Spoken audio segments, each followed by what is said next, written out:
meat to be deboned. We are requesting that we actually relax some of that and we allow quartered deer, like so femurs or shoulders, bone-in quarters, to be allowed to be moved from a CWD zone or from another state. Certainly the more concerning or high-risk parts of the carcass would be the backbone, spinal cord, the brains, those types of things. And so the bone-in quarters are not as much concern. So we hope this would be more helpful to hunters as well as, again, not concerned from the CWD standpoint. So we would amend the language to read subsection C1 would be meat from cervids that has been completely deboned or quarters or other portions of meat with no part of the spinal column or head attached. Let's see, bone-in quarters there. The other change would be subsection C3. This would be, we proposing that if a hunter is within a CWD management zone and he harvests a buck that he would like to have mounted, and he would like to take that to a taxidermist that may be outside of that zone, that for this coming season, if this was adopted, that he would have that opportunity to take that head to a participating taxidermist that is collecting CWD samples. So if he harvests an animal, let's say in Marshall County, and want to take that deer to Carroll County, to a taxidermist there in his home county possibly, then he could call that taxidermist, he could get a CWD sample card number from that taxidermist, and transport that head to his taxidermist. The taxidermist would then pull that sample, we would obtain the sample for testing, and he has opportunity to move that head with more opportunity and freedom there to go to a taxidermist of choice. So this would, because of heads being part of the carcass transportation rule previously, this language would amend that to allow them to participate in taxidermists in the future. This initial change, this will go up for comment. Step in the right direction. I'll read that just so it can be heard. Hunters may only transport a deer head outside of an MDWFP defined CWD management zone to a permitted taxidermist participating in a CWD collection program. A CWD sample number must be obtained from the participating taxidermist prior to the transporting the deer head outside of the MDWFP defined CWD management zone. This sample number must be accompany the deer head while in transport and be available for inspection by law enforcement upon request. The deer head must be delivered to the participating taxidermist within 5 days of receiving the sample. So those are the two changes to the carcass transportation regs, again, as a product of the adoption of the new CWD management plan. So, on this situation, somebody kills a deer, said, I'm gonna take it home, put it in my freezer, in the next couple weeks, I'm going to take it to a taxidermist. Do they follow the old rules? Does he live outside of CWD? Yes, he lives outside, so would they go by the old rules, have to go clean it then before they do that? I mean, no, you see what I'm saying? Right. I wonder if you're gonna say, well, I'm intending to take it to, I'm putting it in my freezer for a couple weeks. So the intent is, if you're gonna move it, go ahead and take the sample number and then move it. Move it to the taxidermist within five days. Is that what it says? Well, I don't have my glasses. Yeah, it says 5 days. It says 5 days. Yeah, okay. Are So the- that are takes the- care, that takes care of that. If they don't do it in 5 days, then it's 6 months. Yeah, he's got to get a sample number And too. then Before he moves it he from the shows zone- up. Before he moves it from the zone, has to obtain that number and take it on to the taxidermist. So what, But he shows up 6 months later with the number and all that. I promise you some of this is gonna happen. well, it will, so I may have a lot of- on a weekend, taxidermist is closed. Got 5 And days. you're up in Marshall County, you want to bring it to Madison County, whatever. And so taxidermists, I guess, maybe have, the ones that are certified might need to have where they're available to give the numbers out. Well, they have 5 days, right? No, he's got to get the number before he transports. I got I'm just thinking out loud. But even if he's, if he's not open that day, hopefully we can still take that phone call and just Right. give that number. That's all he's got to do is just give him that number. Right, so I'm just saying, maybe as we told the comment, educate taxidermists. I mean, when your taxidermist program, they should be available, I guess, on weekends or certain hours. I think it's- That's when he goes home. We may get a lot of comments. So, Russ, other questions, so the science-based, of taking the bone-in quarters, I feel like the prion risk is very low in those parts of the animal. Those parts of the animal, correct. Compared to a spinal cord. Comparatively, yeah. Brain, those types of things. So if somebody takes it and they debone it when they get home and the bone gets thrown away, hopefully it's minimal risk. Minimal risk, much less concern than getting other parts. Well, that probably make, having the taxidermist thing will sure help a lot of people. Because especially as the zones are maybe more limited now, they may not be a taxidermist in those counties. And from the other side of things, the quality of the samples, we've Should been be working better. with taxidermists, and the mature bucks are high value targets, if you will. So this is hopefully a win-win for not only the hunter, but as well as us as obtaining those samples. I see, Russ, I misread it, so the taxidermy delivers the number, I got it, I see that, okay. And the taxidermist will pull the sample And to bring it, and will they give it to Pearl or bring it here, like Yeah, they lymph nodes or something? We'll coordinate collection of those samples from the taxidermist. Okay. And we've been doing that, we've already been working and going and having samples from taxidermists. Right. In this particular case, because they're pulling in, we'll just make some intermittent runs of those taxidermists and pick those samples up. And we'll process them through our system and go on. How many taxidermists are in the program already doing what we, How many were we last year? 129, and I think 80 some odd of those agreed to work with us. No, not all of those safe samples. 80 some odd agreed to work with us at the beginning when asked. We got samples from about 40 or 50 of them. it's a pretty good number? Hopefully this will increase that number as well. Yeah. Yeah, it makes sense. Taxidermists will want, it'll maybe help their business, because people can bring them now, can legally bring them there to be mounted from anywhere pretty much. Wouldn't run up stopping anyhow. You still can't go across state lines, correct? That's correct. That's correct. Other car transportation rules would certainly apply for other states. Right. Negate those in any way. So people in Marshall County, on the Tennessee line, if they went to Tennessee, they would violate Tennessee or Mississippi law. That's right. This will only apply for MDWFP, CW management zones. That's not a Lacey Act violation, that's just a state violation, I guess. The Lacey Act would come into play if it was illegally harvested deer. If it's legally harvested, it'd just be violating the CWD Right. transport rule. Okay, Need a motion? so move. A second. Any more discussion? All in favor? Aye. Motion carries. Thank you, Chair. Sir.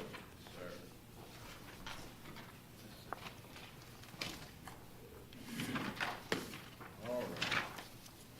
Number 84. Hey, Mark, Yes, sir. I don't have anything on the road the other day either. Make sure we get that clear right there. I want to start out with a park revenue report. Currently, right now, we'll make $6.6 million in state parks right now, which is, real good number because our numbers is coming back. I looked back in 2018 and 19. The total that year was 9.2 for the whole complete year. So I think right now, our numbers are coming back. Of course, we get everything, back open again. And we're hoping to get our numbers back up to that 9 point something or more. Everything open now? The group camp is still closed.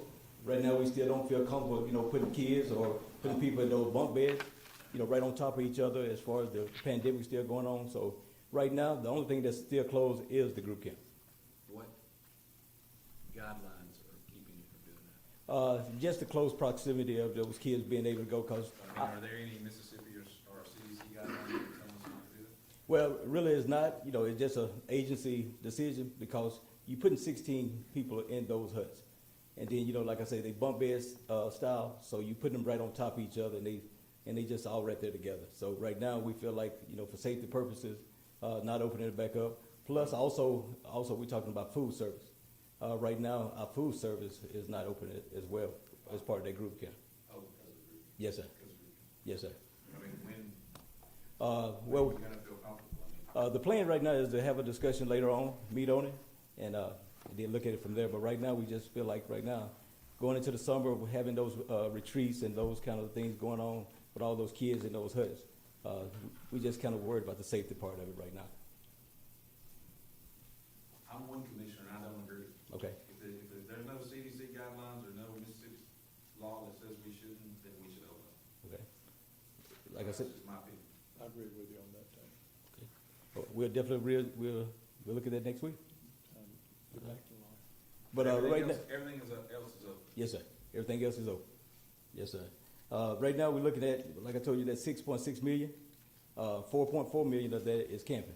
So like we talked about earlier in the business meeting, camping is high right now. Camping is really doing well.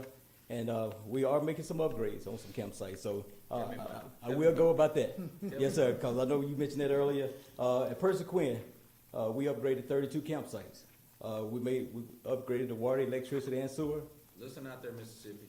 Yes, sir. And also, we made them longer too, because most of the rigs now are longer. So we added 45 feet to them. So that's down at Persequin. And also, the park office. We renovated the park office at Persequin. We're hoping to have that complete August 1st. That's the plan right there. Right now, the progress is going great. So we hope that everything will be done on the inside, and we can move our main office back to the lodge. So that's August the 1st. Down at Buccaneer, we had a project that was awarded March the 25th down there for the water features. What we're doing down there is adding on to the slide, making it more kids friendly, because the big slide that we got already right now really didn't accommodate the smaller kids. So we wanted to give something for the smaller kids, because the height limit was 48 inches, and that really didn't capture those kids that's, your 3 to 5 year olds. So we add on down there. Also at Buccaneer, we are upgrading campsites. We 44 campsites right there on the Gulf View. So we will be upgrading those. Right now, they pay $45, and it's not even a pad; it's just a grass area. So we feel like when we upgrade those, we can get at least $60 to $70 on those camp pads. So, When is the estimated completion of that? well, right now we just it hadn't been awarded yet. Oh, it has not been. Has not been awarded yet, but the bids are in. But we hope to get that awarded soon, so we can move forward with that project. Yes, sir. The next part we talked about is J.B. Coleman at Dock B. We've been waiting on material and delivery of that material. So the original completion date on that was May the 1st. Now it's all the way back to September the 16th. So we will go through this. It will mess up the whole summer. But we couldn't get the material in and the delivery, so it pushed it all the way back to September the 16th. But now we've opened the other dock. Oh, yes, sir. Yes, sir. Everything else is The open. new dock is open. Oh, yes, sir. Yes, sir. Do you have anybody, is it being filled up, or is it? Yeah, we got a lot of people that's coming there. Now, Dock B, a lot of people that was at Dock B. Of course, they been calling us about that, asking can they use the transit dock, when they come out and enjoy the day. So we told them they could park over there for a little while, but you can only park there for 10 days on the transit dock. So, but they are planning on doing that for the summer, because we already told them that it won't be available until after the summer. Yes, sir. And we was definitely hoping, like I say, the original day was on that was May the 1st. So we was definitely hoping to get it. About the gutters around the hotel up At JP? Yes, sir. That's the next thing on the list. We should have that complete by May the 25th. So we're talking about a couple more weeks. Yes, sir. So that all the facial boards and all that. they did. Yes, sir. And they went back. I think we had one that they didn't complete the way that we expected them to. So they had to go back and redo that. So they did do that as well. Up at Wall Doxy, right now we're doing bathhouse renovations there. So it's been much needed. As soon as you go into Wall Doxy, it's that first bathhouse right there in the campground. So we are doing a bathhouse renovation there. And hopefully we hope that to be completed in the next month. Yes, sir. Because he got delayed as well because of material. He wasn't able to get it in on time. So also we got a roofing replacement that we're doing at Wall Doxy. For 3 other cabins right now. And Rankin Roofing should be starting on that project this month. So it shouldn't take long at all. Once they get in there and get going on the roofs, we look to have that done in less than a month. Yes, sir. All right. The next thing I had was Tishomingo. Right now, we still in the construction document phase on that. We had issues with the discharge, the location of the discharge for the wastewater. So they had to go back and redo that. We was hoping to move forward with that, but once the location, the DEQ didn't approve the location, so right now we're still in construction document phase on that. And we will be upgrading 19 sites on that, water, electricity, and sewer, plus that treatment plant at Tishomingo. Yes. We decided not to open the Tishomingo pool because it's the condition of it. A lot of plumbing issues and structure problems as well. Well, this summer we won't be able to open it. Now, we got some other parks that we are, but Tish, like I say, with all the plumbing problems and draining problems, chlorine problems, it would cost us so much to try to get it back up and going. It's fenced in. It's fenced in and, it's fenced in and be locked up. So it won't be like people that will have access to it. It is closed off. Is the intent to pull it up and fill it in? Redo it? No, so I hadn't heard of anything as far as filling it in at this time. It's a great pool. Yes. I visited there last year, the year before when it was open, and they was having so many issues with it. Every day they was having to work on some plumbing issues. So, it was open a few days, didn't have to close down because of the plumbing problems. And that structure, it's an older structure there in the restrooms. They wouldn't even be able to use the restroom because of the condition of the structure. Yes, sir. Well, that year there, they wouldn't let them do it because they was worried about them going in there and having issues. Right now? Okay, but they don't supposed to be using it, put it that way. So if they're going in there, they shouldn't be. Yes, sir. Firsthand knowledge of someone using it? Yeah, they definitely shouldn't be doing that, so. The next thing I wanted to talk about was Americorps. Americorps been doing great work for us like always. Actually, I got a conference call tomorrow with Americorps, getting ready for round one of this coming fiscal year. So we're excited about that, trying to get them back to some more state parks to visit. Last month, they was at Hugh White, Wall Docks, and Legion. I sent you some pictures of the work they was doing over at Legion, the outside painting of the cabins, and they did a lot of inside work on a lot of our cabins as well, and some bathhouses. So we really appreciate everything that Americorps do. Tony will talk about that a little more at Clarko, the stuff that they do for them. But we really appreciate everything they do, and we love partnering with them, and we look forward to continuing to do that. So if we are awarded that project with Americorps, it'll start August the 6th and go through October the 19th. The parks hadn't been decided yet. I was gonna get with Dr. Polis on it and see which parks he's recommending us to try to use Americorps on. So we don't visit that real soon. Our specialty tags. As Ms. Jennifer project, and we had 327 pre-ordered tags. So we're excited about that. It has moved forward to the Department of Revenue. So we look forward to hopefully getting those tags out real soon. So that money will be, $20 of that tag bought will be going back to parks. So right now we're talking about over $6,000 right now that is going back into the parks. So we're excited about that. Also, earlier was asked about the app. Right now we currently have 1,841 Apple downloads on parks, and then we have 585 Android downloads on our app. So overall, it's 2,400. So, do they have to go to the app to do the reservations, or do they go to Reserve America to do reservations? They can go to Reserve America, or they can call the parks, but no, sir, they do not have to go to the app. Can they go through the app? They can, yes, sir. Actually, I got it downloaded to my phone. You can go through the app and make reservations. And it's it's going over to Reserve America, right? It is, yes, sir. Yes, sir. The next thing I wanted to kind of talk about was the facilities that you was asking about earlier, updates. May the 1st, we reopened our meeting rooms. So now, people been wanting to have weds and different things like that. So all our meeting rooms are back open, and we're excited about that because that revenue right there will be really good for us this summer because we have a lot of weds, family reunions, that type of stuff. So it will be back open. It was back open May the 1st. Have we put that out from a media standpoint? Yes, sir, we can. And plus, it's on our website too. We posted it to our website.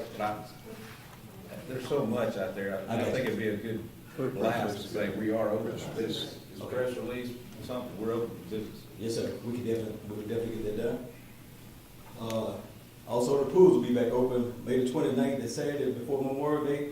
We'll be open in Buccaneer, Roosevelt, and J.P. Coleman. Those are 3 parks that got the pools that we will open this summer. And we'll open splash pads at Paul B. Johnson and also at Clarko.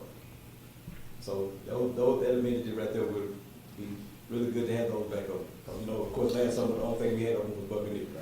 So we're excited about that. There's one problem. You can't find 3-inch chlorine tablets. The location we was getting it from was Lake Charles, Louisiana, and it burned down. So, you know, when it rains, it pours, right? So right now we trying to locate some, Larry gave me a contact in Gulfport, so we actually reaching out to them. They only had 2,000 pounds right now. We bought all of that, and so we got to find some other areas that we can get some from. Right now, if you don't get that up to production, you're talking about being out after June, That's right. Yes, or sir. in June. And that's all you can use in there? Yes, sir. The 3-inch? Yes, sir, 3-inch tablets, because we put them in all our skimmers all the way around. Right. Yes, sir. Billy said Google it and look at eBay. That's what Billy said. And I wanted to kind of talk about the golf cart. You know, we upgraded that and started charging $10 and a plus $100 plus annual. Just for 1 week so far, we made $2,100. That's money, that's funds that we wouldn't have made if we wouldn't have implemented that charging of the golf cart. So That's a person queen. that's throughout all the parks. Throughout. Yes, sir. And that's just from May the 1st, because we just started May the 1st to May the 8th. So $2,100 already for just that 1 week. If we can, you know, So throughout. where are those at? What type of facility are those at? I got it right here, sir. We made $610 at Buccaneer, of course. This is one of our main ones that use a lot of golf carts. They bought 2 annual passes down there. Lake Lounge, Paul B. Johnson, Percy Quinn, and Tom Big. There's the parks right now that we got information back from. Like I say, you know, that's funds right there that we wouldn't have got if we wouldn't have implemented that. So that's their permit they have to operate a golf cart on that. Come on. On the park, yes, sir. And then what we do is give a I pass. think and that's then- something you'll expand. Oh, yes, sir, I definitely think so. I mean, I can see that like J.P. Coleman, you know, for where they're down by the lake and they want to come up to the Yes, sir. school or whatever. And actually, we already been having the question asked, because, you know, right now, we just kind of limited to the campground. So eventually, I think we will have to probably expand it the further we get into it. Because, you know, making that, you know, charging them now, so they do want to have access to the entire park, be it right around the look. Mhm. So, That's great. and also, one more thing I was gonna say before I sit down, the premium campsites. I just wanted to give figures on that. We made like $50,000 in 1 week on the premium campsite since we opened back up from May the 1st to May the 8th. On the premium site, since we upped that $4 extra fee, we made an additional $13,000 just for 1 week, just by doing that $4, you know, add on. So You got something to say? yes, sir. So I'm definitely excited about that too, and I feel like throughout the summer, our revenues don't really increase because of the rates that we up in the campground. Keep improving, you're gonna get more. Yes, sir, for sure, and I'm definitely keeping track. Yes, sir. What's the recent balance to buy or to pay off the transit dock? I'm not sure right now, but I It can was get around that. 400. It's about a little over 300,000. I have it printed. You're on the low side of 300,000 or up to It's about 300,000? 325 the last I checked, so. Okay. And at that one time, we can open it to do Right. full time. We'll be able to have it full. Good report. Thank you, sir. Very good. I'm gonna turn it over to Clarko, and he's gonna kind of tell you about his friends group that he got there in Clarko.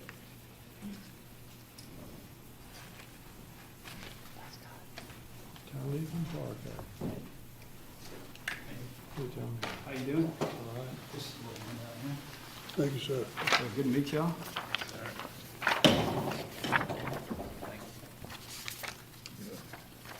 Thank you.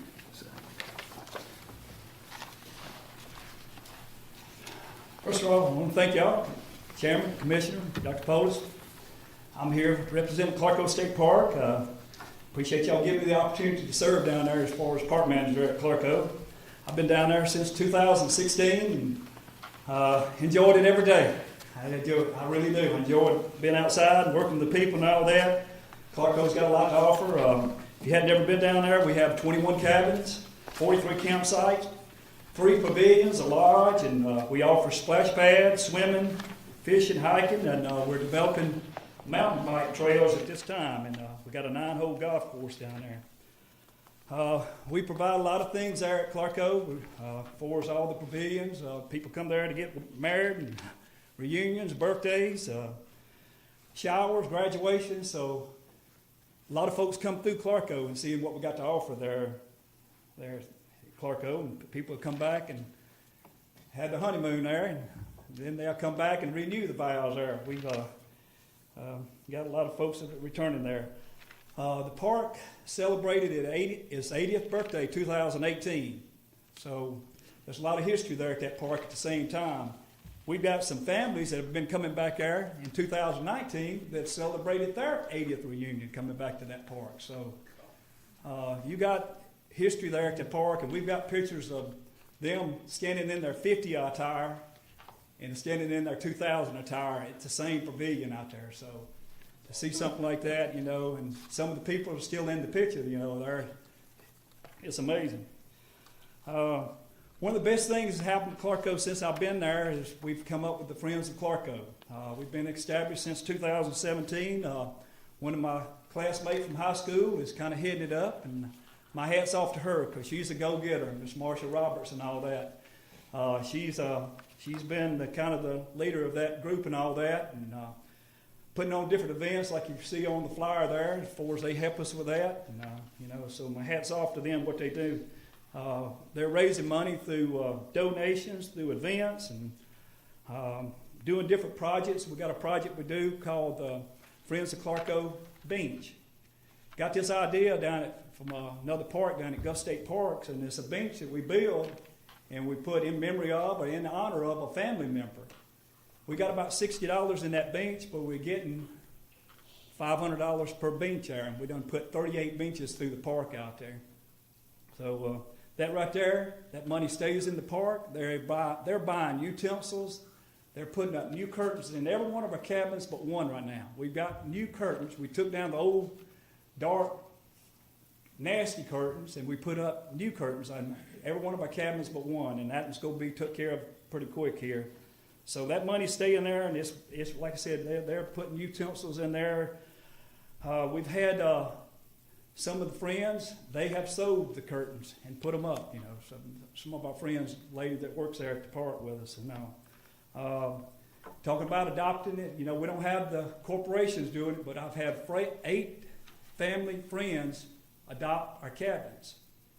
They're going in there, sprucing them up, putting new pictures on the wall, painting, putting down flooring, any kind of little doodad that will make a cabin look. You can go to Hobby Lobby and buy things in there, and they're coming in there and putting them on the walls, and just makes it look more homely and all when they get there at that cabin and all. So they're doing a lot of different things to the cabin. So they have been buying furniture, and they're putting it in there and they're replacing some of our furniture and all that, and, you know, upgrading it. So the ones that adopted, you know, but we kind of look at it before they do it, you know, as far as do the approval on it. But they have been doing a lot of work as far as helping me as far as upgrading our cabins there.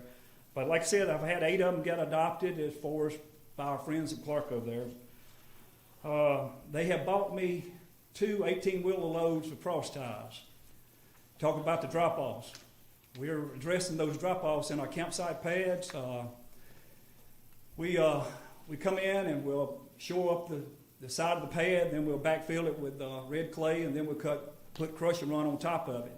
You don't have that liability of them falling out the steps when they come out of that camper and all that. So we're working on them as the campsite pads come available where we can get in there and work on them. So we're trying to address that. I have a group that come in, like Mr. Andre says, the Americorps. They've been helping me a lot with that. I'm trying to make an application again for them this coming fall as far as continue on upgrading our campsite as far as the drop-offs and all that. when they come in, the Americorps, I've used them from building bridges to working on my trails to de-lemming to painting our cabins and all. I've had 3 teams come to Clarko and 2 ISP projects. That's when they are in another location, but they come back there and work. So, but I've had them there, and I guess probably over 2,000 hours worth of working hours they've done there at Clarko by having them there working with us and all. While they're there, my friends at Clarko, they usually provide them 1 hot meal per day there. Even though those kids, they get a stipend, they get money and all that, my friends would give them some home-cooked meal while they're there. And the projects they've worked on, like I said, we couldn't have done it without their help and all. And my hat's off to them for what they've done. A lot of them that came, and I developed a friendship with them, and I've stayed in touch with some of them and all. And these kids were coming from all over the United States. And some of them's first time to come to Mississippi. And, you know, they all over for us the hospitality we offer here in Mississippi and all that. There at Clarko, like I said, I built up a relationship with our customers that come in, our guests and all that, and I've got in a habit of every time one leaves on a Monday morning, I'll shoot them an email as far as give me some complaints or give me a compliment, and you wouldn't believe some of the compliments we get as far as what we offer there at Clarko State Park. So we get feedback from them at the same time and all. But like Mr. Andre said, we're making application for some Americorps coming in as far as this coming year, and it's real competitive as far as to get them in, and they from the Vicksburg hub is where they work out of. They covers 28 states. Well, when you put in an application, it's got to be competitive. It's got to be something that they go, they see as worthwhile and all that. So far we've been lucky as far as getting teams coming to the parks and all to help us and all that. Again, I want to thank y'all for letting me have the opportunity to work down there at Clarko. And like I said, I'm really excited for what I've heard during the business session. I mean, I tell you, my hat's off for y'all for what you've just to do as far as on the parks and all, and anything I can help as far as input, information, all that. Please let me know. Like I said, appreciate what y'all doing. It sounds like you got y'all probably know, you got one of the most successful friends groups in the state system. That would be Yes, sir. Yeah, it does. Friends of the Park, yeah. Yeah. Would y'all And think it would- they're 501c2. They went ahead and applied for that. And What I was just wondering was, do you think it would be worthwhile for Andrea to organize a kind of a Friends of the Parks meeting on a statewide basis? I definitely think that's the way to go, because Florida actually do that now. Well, what I'm talking about is just have a meeting and invite all the friends of the different ones together, talk about these success stories and ideas of what they've done, give them a little overview of what we got planned, what we're trying to do to try to get some excitement and some motivation, talk about this potential for corporate sponsorship of cabins, and talk about potentially creating a foundation. See if we can't find that champion, that could drive this. And maybe we get some best practices and other friends groups get fired up about it and get some ideas to go. Yes, sir. Didn't y'all meet with other friends groups? You did? Didn't they come to Clarko recently in the last 2 we years? had Tishomingo. Tishomingo came to our park Yeah. when we first got established. Well, what I'm talking about. No, I is doing understand it what on a it's whole different, state, yeah. invite all of them Yeah. there at one Yeah. time. But I think it's a great idea. I bet somebody can go. But that meeting they had was good for Tishomingo group, because he's got such an active group. Man. Roosevelt's had one for a while too. Yes, sir. So the 3 parks that I know for sure got one that's still active is Clarko, Roosevelt, and Tishomingo. Layton's got one. Yeah, Costa's got one. There's Ross. yeah. There's Ross. I got But I bet you get all kinds of, ideas and stuff out of a joint And meeting. they can make contact. Talk about the 501c. We just had one of our friends contacted our board of supervisors in a county that's got a park in it. The board of supervisors can give up to $5,000 a year to that park. Well, they made a donation, $2,500, and it's going through the foundation, but that money can be sent back as far as where we can buy things there for Clarko State Park. There's something there. How many people you got working for you, Tony? Sir, How many employees counting you got down there? it's 5 full-time and 1 part-time. Tony does a lot himself. I can tell you did. That's a lot of time, you know. Appreciate what you do. Yeah, absolutely. 10 years ago, we Like to hear probably that had passion, 15. man, that's what's I awesome. bet you 10 years ago, they had 15 Oh, employees. yeah. Yeah, well, I appreciate Miss Jennifer bringing me on board, and I enjoy working with Andre. Andre, y'all made a good choice with him, and like I said, I've enjoyed working with him every day. Great. That's Yes. great. Thank you for that Thank report, that's awesome. Keep it up. Yes, thank you. A lot of enthusiasm there. There you go. All right. Law enforcement. Heck, Thank you. Good job today, that was a great event. Thanks, sir. I do want to tell the commission how much I appreciate your attendance there. That does mean a lot to us. We do appreciate it. For the past month, we've had have written 361 citations. Again, no license is the top. Supplemental feeding, hunting turkey with the aid of bait, 27, trespassing, 27. WMA permits 17 and no boat registration 14. Those are your top 5. This month we've had a lot going on. Finishing up turkey season, also working details on a lot of these waterways. We've had a few drownings, things like that. Storms. There's a few pictures in here from some of those things. Also, the officers worked MSSP state shoot at Turcotte. You'll see some pictures there. One of officer that's had a fairly large baiting case that was made over Newton County. We assisted with some hunts. You'll see one here, disabled hunter. That's We a had a lot- friend. I'm Scott sorry? Cole. Yes. That's my buddy. He's totally disabled. He is one of the most fired up sportsmen you'd ever want to meet, stockbroker at Miles Green. He's a great guy. Glad to put him in there. Nuisance alligators, we've started getting quite a few calls on those lately. We've had a lot of storms and had a lot going on with those. We did a career fair in Grenada County. And last is our customer counts at our shooting ranges. They are down considerably. McIver 372, Turcotte 228, and McHenry 313. Like weather related, maybe? Ammunition. Oh.